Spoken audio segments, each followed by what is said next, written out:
Sam, Whole Foods, are they just brainwashing whole paycheck, people? as people like to Good call old it. whole paycheck. Is this because are they brainwashing people to buy more food? Just like any successful retailer, absolutely. How are they doing this? They are, the second you walk into that store, you are getting hit with a bunch of different cues. It's dreamy. It's dreamy. You're seeing beautiful fruit and vegetables that have been arranged by color. You're seeing beautiful lighting. You're hearing fun music that you remember from when you were younger. It's a whole set of things that, as one person I spoke to said, gives you a Disneyland for the senses. But are people paying up for that? Everybody loves the whole food experience, and they love to go, and they love to buy the fish because the fish department's beautiful, and the pickles and the fruit. But are they filling their shopping carts and buying all their gear? Because guess what? When I need to buy Eggo waffles and little hot dogs for my kids, they don't have them at Whole Foods. I got to go to Food Emporium.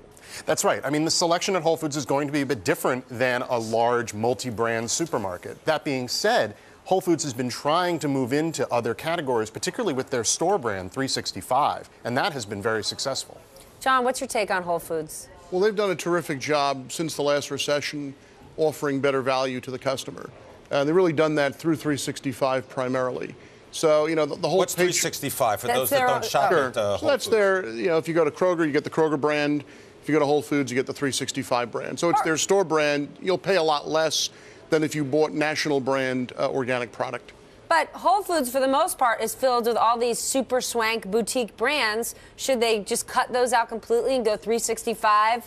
365? That was a joke. No, It just came to me. Yeah. No, because I think at the end of the day, you know, Whole Foods is drawing in a lot of different customers. So you do have the gourmet customer that may want, you know, a higher quality product, pay a little more, and you will pay a little more in the fresh areas. But at the same time, you know, if you think about it, we do need to eat healthier. You know, that's important, you know, particularly given the diabetes, the diabetes epidemic that's out there. And so I think 365 very important to the brand, but you don't want to change what they're doing in the fresh side of the store. But John, I mean, can't you buy bananas and oranges at Kroger's and Safeway? I mean, really, what's the difference? I mean, produce is produce, vegetables are vegetables. They just look more beautiful at Whole Foods. And there's nothing to say that, you know, maybe organic produce, some people will be willing to spend more money on it. But when you take a look at the stock performance, how the companies have done, right? Whole Foods, the stock is up almost 35% year to date. Compare that to Safeway and Kroger. I mean, they're getting blown away. Well, that's more of an issue of what's happened with Safeway and Kroger than what's happened to Whole Foods. So should they be copying Whole Foods? No. Why? Because it's a different customer? Well, because you can't do, you know, Safeway's got 1,600 stores. You can't do what Whole Foods has done across your entire chain. Safeway and Kroger, unfortunately, when you think about a spectrum here, right? You've got Whole Foods on one side of the spectrum, you've got Walmart on the other side of the spectrum. Safeway and Kroger are in the middle. And at the end of the day, you know, you have to do a little bit of Whole Foods, you have to do a little bit of Walmart if you're going to succeed in the middle. The middle is a tough place to be. Sam, does it cost Whole Foods a lot more, though, to bring out the beauty, to deliver that style when you walk in and all of the produce is color coordinated? How much more does it cost Whole Foods to do that rather than Safeway, who's just loading up their bananas, peaches, and strawberries any old way? It definitely costs Whole Foods more. In the article that I was doing for Business Week, we talked about how the sort of farm stand aesthetic that you see when you walk in there, the crates of vegetables and fruits. Beautiful. It's beautiful, the hand-painted signs. Whole Foods has 2 full-time artists in each store who are responsible for making all of those signs. Isn't that hurting their bottom line? Apparently not.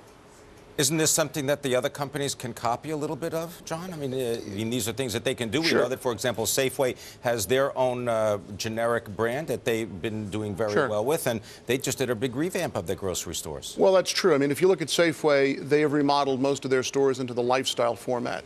And that does have a very big organic produce section with some of the same feel of a Whole Foods. And that has served them well. I think that's one of the reasons they've gained share in some of their markets, most notably California.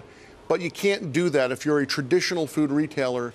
You can't go that far. You know, you still have to pay attention to price. You still have to pay attention to Walmart as a competitor. So it's a big juggling act if you're somebody in the middle. All right, well, Thanksgiving's tomorrow. Is there a single supermarket that's most prepared for the holiday season? Well, I don't know that there's a single one. But again, I think at the end of the day, as we get into the holiday season, we see a lot more perishables being sold. right? This is a season where you're going to see less so produce, but more center of the plate, meat, seafood, deli, a lot of catering. Whole Foods is well prepared for that. I think somebody like Kroger is well prepared for that too. Who's not? Well, there are a number of companies out there that continue to struggle. SuperValue is one that has struggled. I wouldn't say they're not prepared for the holiday, but they have struggled in getting their brand message out.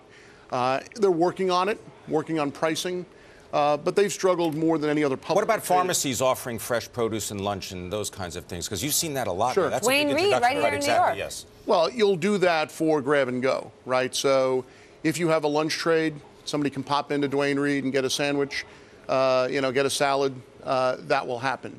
Are you going to see drug retailers get into the food retail business completely? No, they don't have the space, and it's not their customer.